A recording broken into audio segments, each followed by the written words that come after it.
ओडिशा के बालासोर में भीषण रेल हादसे में मृतकों का आंकड़ा 275 हो गया है। इस भयानक हादसे के बाद रेलवे की सुरक्षा को लेकर सवाल उठ रहे हैं। हाल के सालों में सबसे बड़ा रेल हादसा है। शुरुआती जांच रिपोर्ट में ये बात निकल कर आ रही है कि ट्रेन को मेन लाइन का सिग्नल दिया, इसके बाद ट्रेन लूप लाइन में घुस गई और एक मालगाड़ी से टकरा गई। ओडिशा के बालासोर में भीषण रेल हादसे में मृतकों का आंकड़ा 275 हो गया है। इस भयानक हादसे के बाद रेलवे की सुरक्षा को लेकर सवाल उठ रहे हैं। हाल के सालों में सबसे बड़ा रेल हादसा है। शुरुआती जांच रिपोर्ट में ये बात निकल कर आ रही है कि ट्रेन को मेन लाइन का सिग्नल दिया, इसके बाद ट्रेन लूप लाइन में घुस गई और एक मालगाड़ी से टकरा गई। साल 2020-21 में सरकारी रेलवे रिपोर्ट में बताया गया कि 70% रेल हादसे ट्रेन के पटरी से उतरने की वजह से हुए। ये उससे पिछले साल से 2% ज्यादा थे। इस रिपोर्ट में बताया गया कि 14 रेल हादसे ट्रेन में आग लगने और ट्रेनों की टक्कर से हुए। ये आंकड़ा 14% और 8% था। ट्रेन हादसों के लिए कौन सा जिम्मेदार? इस रिपोर्ट में साल 2020-21 के दौरान 40 रेलगाड़ियों के पटरी से उतरने का आंकलन किया गया। इसमें 33 यात्री ट्रेनें और 7 मालगाड़ियां हैं।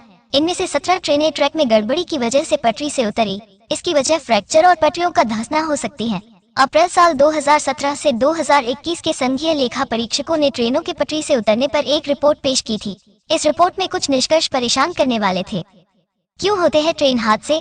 इस रिपोर्ट में कहा गया है कि पटरियों की ज्यामितीय आकृति और संरचनात्मक स्थितियों का ट्रैक रिकॉर्ड करने में काफी चूक नजर आई। इसमें बताया कि निरीक्षण में चूक 30% से 100% तक की कमी थी। पटरी से उतरने की दुर्घटनाओं की 1129 जांच रिपोर्टों के अध्ययन करने पर पाया गया कि ट्रेन के पटरी से उतरने के हादसों के लिए 24 कारक जिम्मेदार थे।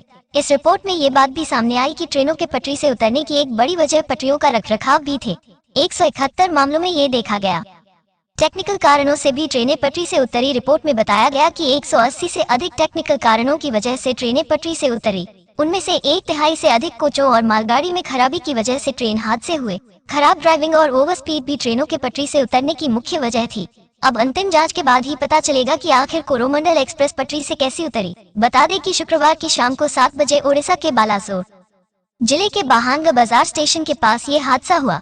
इस ट्रेन हादसे का शिकार 3 ट्रेनें हुई। ये ट्रेनें Coromandel express, Bengaluru Howrah superfast express और मालगाड़ी हैं।